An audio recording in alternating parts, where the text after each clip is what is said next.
पाहताय महाराष्ट्रातील सर्वात जलद news network Maharashtra police news 24। महान समाज सुधारक महात्मा ज्योतिबा फुले यांच्या जयंतीनिमित्त पुण्यातील गंजपेठ परिसरात अभूतपूर्व गर्दी पाहायला मिळाली।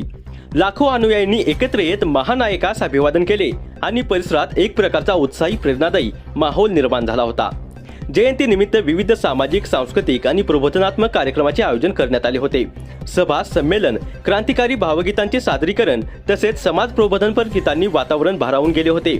याशिवाय पुस्तक प्रदर्शन आणि विक्रीलाही मोठा प्रतिसाद मिळाला, ज्यातून फुले यांच्या विचारांचा प्रसार मोठ्या प्रमाणावर होत असल्याचे चित्र पाहायला मिळाले। कार्यक्रमात अंधश्रद्धा निर्मूलन समितीच्या कार्यकर्त्यांनी विशेष सहभाग नोंदवला। त्यांनी अंधश्रद्धेविरोधात प्रात्यक्षिके सादर करत समाजाला जागरूक करण्याचे काम केले।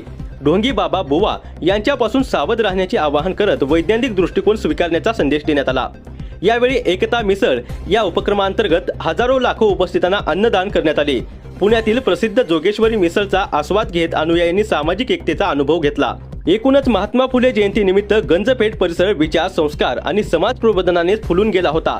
या कार्यक्रमातून फुले यांच्या समतेच्या, शिक्षणाच्या आणि सामाजिक न्यायाच्या विचारांचा पुनरुच्चार करण्यात आला। विनायक रासकर साहेब यांनी या एका मिशनसाठी 1 लाख रुपयाचं योगदान दिलेलं आहे। त्याचं या ठिकाणी मनपूर्वक असं स्वागत आणि योगदानाबद्दल त्यांचा मनपूर्वक आभार। त्याचबरोबर ते वाईस ऑफ किशोर कुमार जितेंद्र गुरु साहेब यांचे या ठिकाणी मनपूर्वक आभार। त्यांनी या कार्यक्रमाला लोकसहभागातून लोकसेवा अशा पद्धतीनं हे करतो आता आपल्या सर्वांना या ठिकाणी आम्ही करत आहोत।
या अंधश्रद्धा निर्मूलनाचे कार्यकर्ते आता प्रबोधनात्मक काम करत आहेत। हे दादा अंधश्रद्धा निर्मूलन वरती लोकांना सांगत आहेत। ज्या पद्धतीने भोंदू बाबा खरात यांनी ज्या महिलांचं शोषण केलेलं आहे, ते कसं शोषण होत असतं, हे बाबा लोक, भोंदू बाबा लोक कसे आपल्याला चुकीच्या मार्गदर्शनाखाली आणतात आणि आपल्याला छळ करत असतात।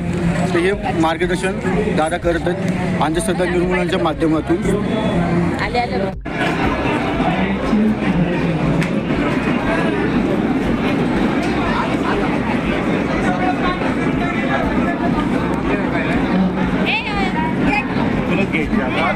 ऐक ना, आम्ही अर्धा एक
गुरु नानक शाळेमधील 4थी मधला विराज आरणे याने भव्य एकता मिसळसाठी 30 रुपयाचे योगदान दिले. धन्यवाद.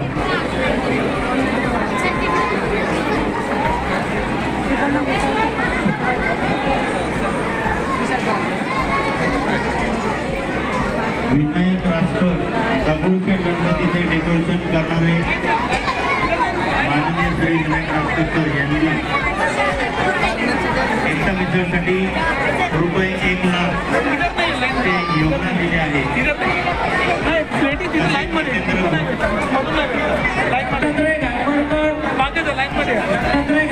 यांनी कृपया जिथं मिसळ वाटप चालू आहे त्या ठिकाणी संपर्क साधावा.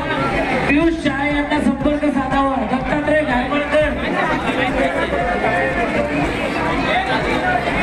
घारमळकर यांना विनंती आहे आपण अर्जंट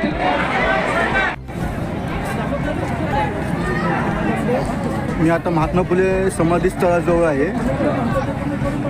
हे आहे महात्मा फुले यांचे घर, वाडा यांचा. हे समाधी स्थळ आहे आणि इथं प्रत्यक्षात महात्मा फुले आणि सावित्रीबाई फुले यांचा रोल अदा करणारे जोडी आहे. तर आपण त्यांचे थोडंसं विचार आपल्यासमोर ते व्यक्त करतील महात्मा फुलेंच्या शैलीतून, ते ऐकूया. नमस्कार. या सर्वप्रथम आपल्या प्रेक्षकांना मी महात्मा फुले जन्मशताब्दीच्या सुरुवात होते आहे या वर्षापासून त्याच्या शुभेच्छा देत आहे. या ठिकाणी महात्मा फुले जयंतीच्या विशेष शुभेच्छा आणि आपल्या सर्व जे पालक असतात ते आपल्या पाल्यांना त्यांनी महात्मा फुले आणि सावित्रीबाईंच्या कार्याचा परिचय करून द्यावं आणि त्यांचं महत्त्व सांगावं, स्वतः पण वाचावं आणि आपल्या पाल्यांना पण वाचायला द्यावं. या ठिकाणी मी एवढीच आपल्याला सूचना करतो. धन्यवाद. सावित्रीबाई फुलेंच्या काही विचार मांडते. महात्मा फुले जयंतीच्या सर्वांना विश्वासाच्या खूप खूप शुभेच्छा. मला असं वाटतं की सर्व महिलांनी आपल्या मुलांना सावित्रीबाईंनी जसे शेणगोळे खाऊन महिलांना शिकवलं आहे तसं आपल्या सर्व महिलांनी मुलांना शिक्षण दिलं पाहिजे, चांगले संस्कार दिले पाहिजे की जेणेकरून आपली मुलं चांगले महात्मा फुलेसारखे बनतील त्यांचे विचार घेऊन. धन्यवाद. आपलं नाव सांगा. आपलं नाव बोला. तुम्हाला कसं वाटलं वाड्यावरती येऊन असं दर्शन घेऊन? आज 200 वर्षा पदार्पण जयंतीनिमित्त महात्मा फुलेंनी जो पुण्यात पाया समतेचा सत्यशोधक चळवळीचा जो पुणे शहरात पाया त्यांनी रचला आणि मनुस्मृती धार्मिक ह्याचा त्यांनी जो महिलांना मान मिळवून दिला शिक्षणाचा. आज परदेशात ज्यांनी विरोध केला, ज्यांनी शेण टाकलं, त्यांच्याच मुली महात्मा फुलेंच्या पुण्याईमुळं परदेशात जास्त गेल्या. पण त्यावेळेस समाजाच्या काही विरोधी रूढी परंपरांच्या विरुद्ध महात्मा फुलेंनी जो समतेचा विचार देऊन अंधश्रद्धा निर्मूलन टाळली आणि महिलांच्या प्रत्येक प्रश्नावर पुनर्विवाह असेल किंवा प्रत्येक प्रश्नांवर शिक्षणाचा बहुमान मिळवून दिला.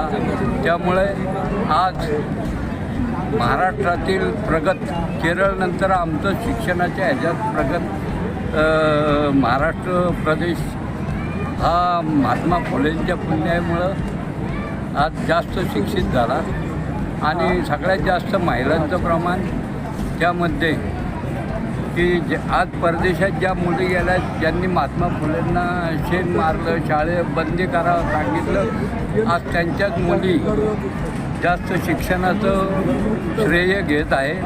हा इतिहास महात्मा फुलेंनी समतेचा देऊन घडवला. आज महिलांना 50% बरोबरीचा हिस्सा आता पार्लमेंटमध्ये बिल पास होत आहे. महिला पुरुषांच्या बरोबरीने खासदार होणार. हा मोठा ऐतिहासिक निर्णय आज 200 वर्ष जयंतीनिमित्त मी गोपाळ रामचंद्र पायगुडे हा समतेचा विचार आणि महिलांना न्याय मिळवून देण्यात खरं महात्मा फुलेंचा संवादा वाटा होतो. एवढंच मी हे 2 शब्द. महाराष्ट्र पोलीस न्यूज 24 साठी मुख्य संपादक स्मिता बाबरे.